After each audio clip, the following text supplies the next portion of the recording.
Hey friends, Jessica from Pretty Prints and Paper, and I am continuing on my self-development series. So you recognize my blue Leuchtturm bullet journal.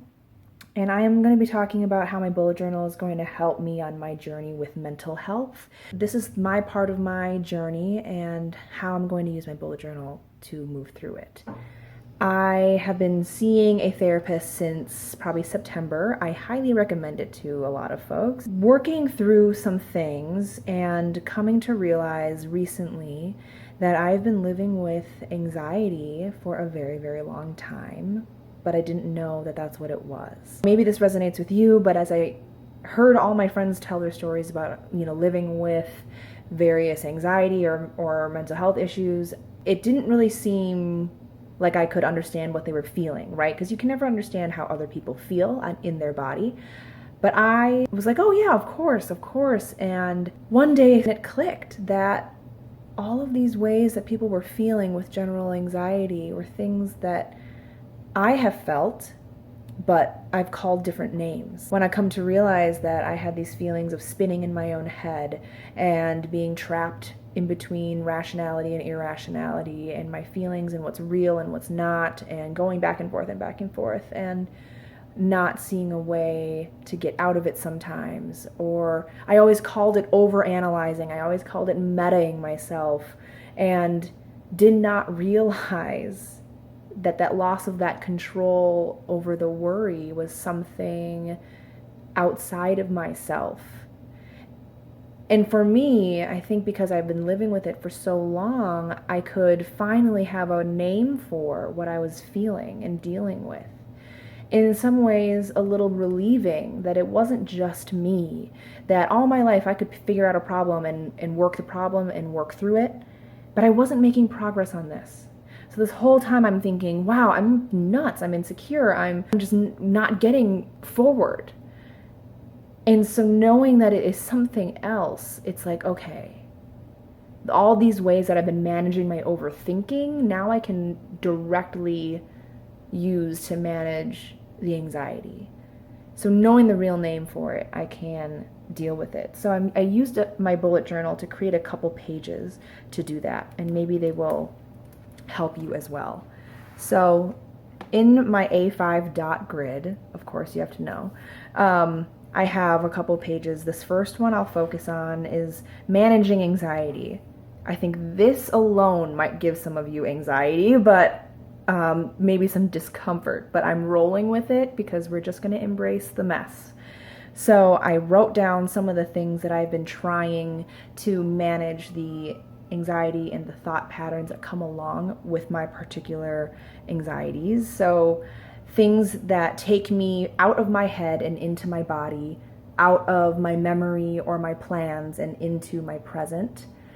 And so a lot of these things are movement based. So my hip hop classes, doing mindfulness things like body scans and meditation, journaling to kind of get my thoughts out. And maybe I can look back and just try to suss out what is real or what isn't. Walking, working on moving and doing dancing and like distracting myself by calling my friends and looking at what is around me, working on incorporating more creativity and art into a practice because that is in the present. I have to be present in order to create, and so what can I do to bring that into my life?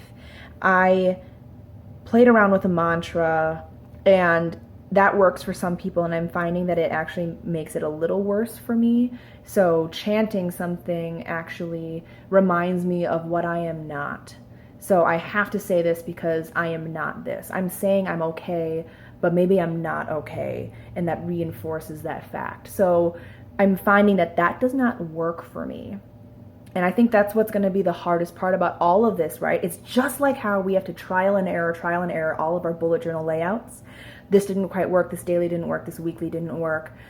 And that's all part of it, right? It's like we have to try all these things and experiment with all these things to find out what works for us specifically in our lives and our bodies and our journals. So what I am going to be discovering is what is going to work for me. And it's what I'm finding is that I cannot read any more self-help books. I probably cannot just sit with it much more because I sit with it all the time. So what's working for me is completely changing gears. I do not need to listen to that song that reinforces my feelings, right? Like, great expression of feeling. Glad you captured that. But I need to go and like listen to some like 90s jams to get myself out of that. So I'm finding out what's working for me so I can keep managing some of those feelings when they come up. The other thing is, what my therapist asked me to do is to identify, maybe personify, what does anxiety look and feel like? And people have mixed feelings on this. Like, some people say, wow, no, the anxiety is part of you, and it's learning to live with that and incorporate that into your life instead of separating it from yourself. And then other folks that I'm finding see it as this part of yourself that is, kind of messing with other parts of yourself. And so separating it a little bit from you to be able to say, like, okay, anxiety, you shut up. Voice in my head, you shut up, while I focus on what is real and present and what's actually going on. So just identifying for me what anxiety looks and feels like. And if you're interested in what tools I'm using, on this page I'm using the Inkjoy Gel Pens, classic favorite. And on this page, you see it's like a tiny brush pen. It's from Michaels. It's in one of those craft bins for $5, a pack of these 8 fine line pens. And they are perfect, small, fine brush tip pens. I've only had them for a couple days, so I don't know how long they last, but I bought 2 packs just in case, and it's a good thing I did because the pink one in one of them didn't work. So pro tip, if you're gonna go and get one of those.